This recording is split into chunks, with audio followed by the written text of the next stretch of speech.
થડ એટલે કુળનો દીવો.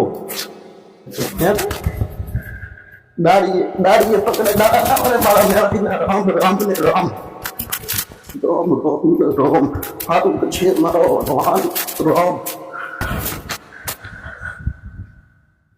ઘણી જગ્યાએ અત્યારે તો લોકો દુઃખ માટે દોડતા હોય એટલે ઘણી જગ્યાએ ભૂવા ગોતતા હોય છે. હે ભાઈ, ભૂવા કને જઈએ, પણ ભૂવાઓને હું પહેલું તો એ જ કહીશ કે ભૂવાપણી કરવી જરૂરી છે કે દુઃખ મટાડવું જરૂરી છે? હે ભાઈ, શું જરૂરી છે ભૂવાઓને? કે જરૂરી શું છે?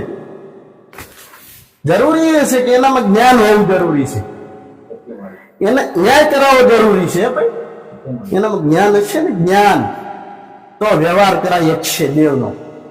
અને એનામાં ભૂવામાં જ્ઞાન નહીં હોય, નહીં ખબર પડતી શું કરશે? દેવ એને બતાડશે રસ્તો. જે દેવનો ભૂવો છે ને, જે ઢોળે છે ને, એને રસ્તો બતાડશે કે આ નડગત રૂપ છે.